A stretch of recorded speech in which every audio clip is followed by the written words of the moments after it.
There he goes. Jeez, oh Pete's.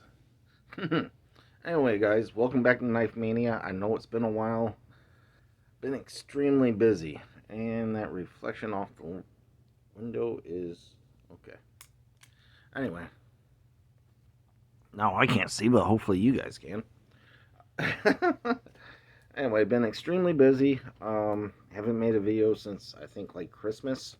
And it's now February 17th. Let me look at the calendar. Yeah, February 17th. Been extremely busy. Work is insane. Uh. Anyway, we went from like 8 guys down to 3. So, yeah, imagine that. Oh, anyway, so I haven't picked up any new knives in quite a while. Anything else? I'm actually looking at next week ordering one, maybe 2 knives. So, anyway, like I said, I apologize. I know it's been a while. Been trying to get back to you all. So what I did was I've been running these knives through my pocket knives that I use at work. And for those of you who don't know, I'm a welder fabricator, certified high pressure vessel welder. So when I use a knife, I more or less abuse a knife. Okay. Yes, I use it to cut open boxes and stuff like that, but I also use it to cut through insulation that's on a pipe, scrape a pipe area clean. Um, been known to use them as scribes, scribe into the metal. Um, pry bars, done it. So, what I'm going to show you, something just fell on my deck, is today is Friday the 17th, got a snow day, taking a break from shoveling, been helping the neighbors out, the whole 9 yards.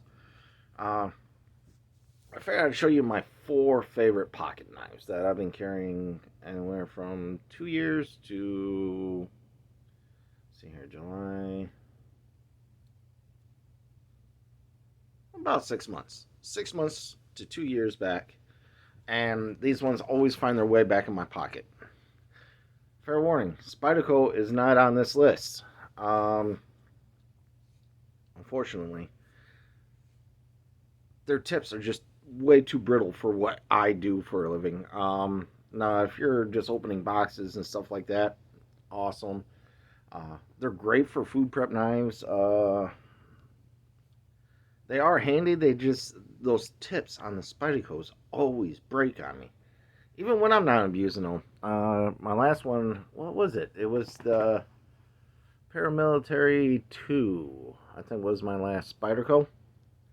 And it just got, it, the clip got hung up on something, fell out of my pocket. It opened when it hit the concrete and snapped the tip. So, anyway, and that's happened to all these knives, and the tips, for some reason, haven't broke. So, let's get it into them, alright? Number one, you've seen it before on this channel several times. It still finds its way in my pocket. I still use it. I still love it. I still abuse it. My Freak. Benchmade Freak. Ooh. I don't know if you guys can hear that. I haven't cleaned these or anything before this. So, let me get up here where you can see. Oh yeah, you can see that coating's getting chewed up all over the place. But there's no major nicks in the edge. Ooh, I gotta sharpen that. But it is M4. Really good steel, especially for what I do. Oh, I got a little wiggle in there now. I don't know if it'll show up on the camera, but it's just a really solid knife. I don't care who you are. Yeah, I've had this thing for a while. I showed it to you guys. Actually, there's a video of me during COVID when I was still at the shop working, using it to chop through. Oh, I forgot what kind of wood it is. It's some sort of special decking wood for trucks. So, but yeah, heavy though. Well, not extremely heavy, compared to all the gear I carry on me at work anyway. What's another, I think 6 ounces max that this is going to weigh you down. So anyway, still one of my number one favorite knives. Right there, the Benchmade Freak. Okay, with the M4. The next one I got as a freebie this Christmas. I finally looked them up. They're like $50, $55. It's the, I still don't remember the name of this thing. Sorry, guys. But it's a Kershaw in-house design. It is one of their Chinese-made ones. But for a work knife that you can just beat the snot out of, and like I said, they're like a $50 blade, maybe $50, $60. Stainless steel back, stainless steel liner lock, well, frame lock, right? Spring assisted. Let's see here. Oh yeah, spring assisted. It's got the in-house logo. There we go. I know it's one of the 8CR13 MOV stainless steel, so take it with a grain of salt. I mean, I got it for free, so that video is with my giant cold steel, the Espada.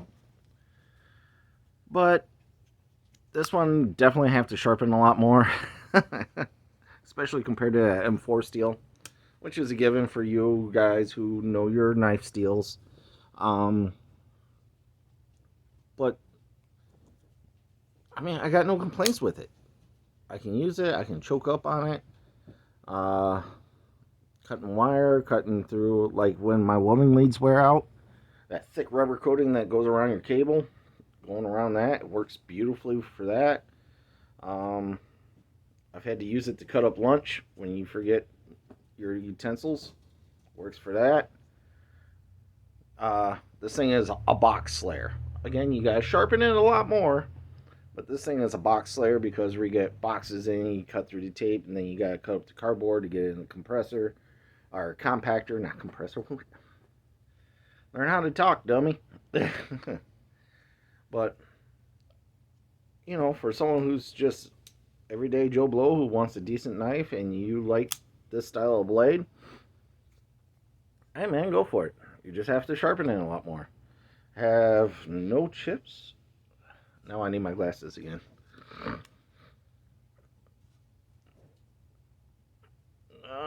Oh, I do have one little itty bitty chip right here.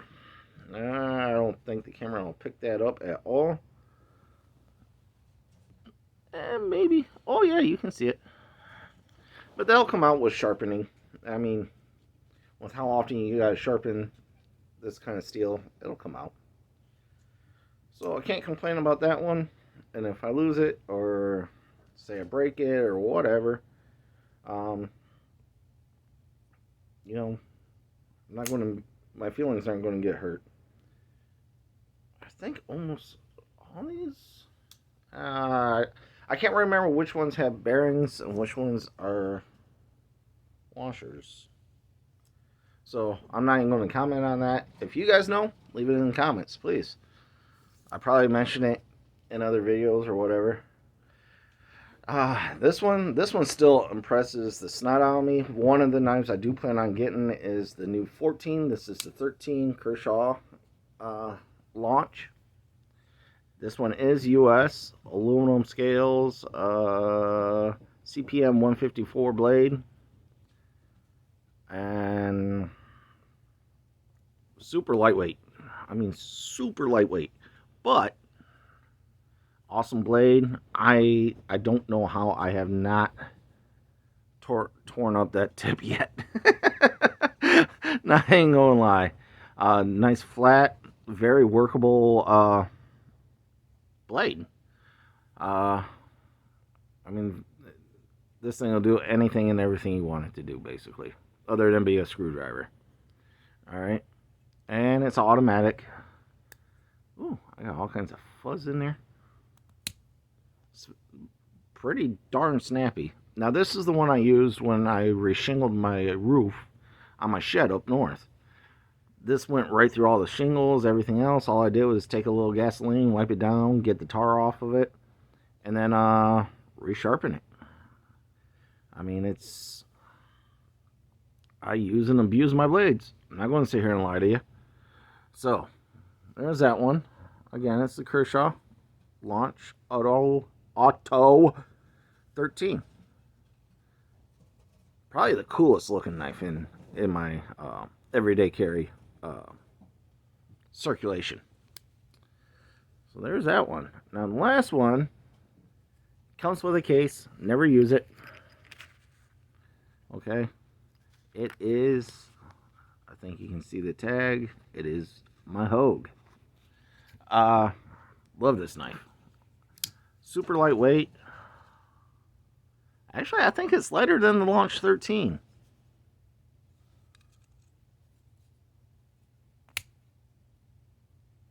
I think so. It's lighter. Yeah, it's lighter than my Launch 13. Not by much. Not by much at all. This is a CPM 20 CV. This was a birthday gift, so I got this back in July. The missus bought it for me. It does have, well, the liners come down to right about there. I don't know if I can get it to, oh, you can kind of, yeah, you can see it in there, I think. Okay. It's got, like my freak, the access lock. However, I'm not sure what Hogue calls it. I know it has the access lock. I cannot talk today. But thumb studs.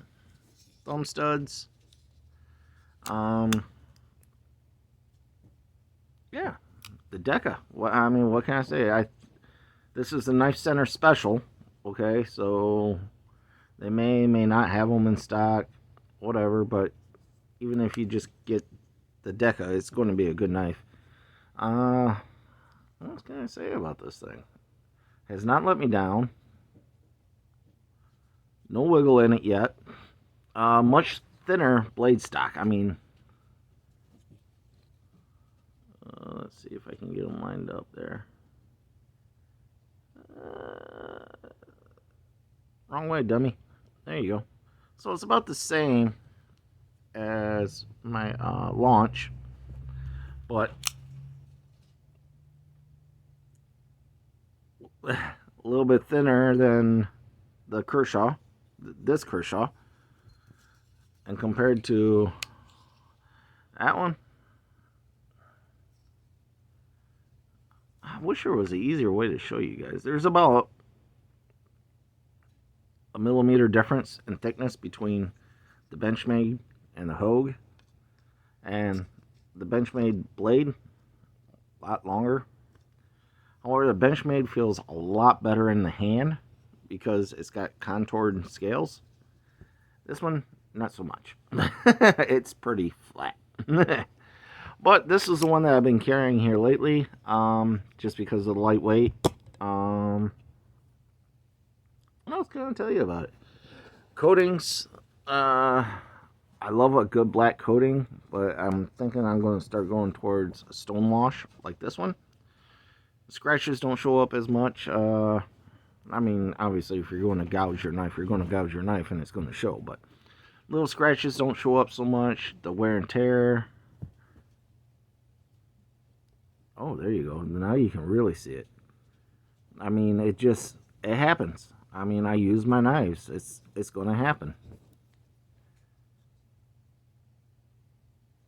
That one is still really sharp. I got to be careful. So, there you guys go. 4 knives that I really appreciate, that I really use, that I love swapping out. Give you a quick look at them. You know, it's one of those things. Personal preference, whatever. Go for it. Yeah. But anyway, I think my next 2 knives, I'm looking at another Benchmade. I'm not going to say which one. And the Kershaw, the Kershaw launch 14. So right there goes about 300 bucks. Anyway, again, it's been a while. I just want to show you guys this, and once my new knives come in, go ahead, do a review on them, maybe an unboxing video, and then actually put them through the ringer for a while, because both of them I plan on carrying and using at work and around the house. And you know, I'm a guy, I always have some sort of blade in my pocket. In fact, this one was in my pocket before I started the video. So there you guys go. I hope you all have been safe, doing well. So next time, like always, keep your knife sharp, keep your fingers out of the way, and as always, be safe out there, guys. All right, catch you later.